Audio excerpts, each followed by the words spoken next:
கொஞ்ச நேரம் ஒதுக்கி கூந்தல் ஒதுக்கி குறிப்பு எழுதுங்கள் எந்த தோளில்.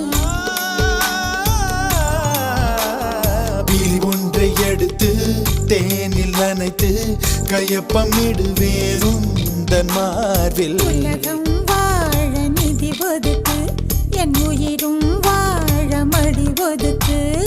அரசன் வாழ விதி இருக்கு அதற்கு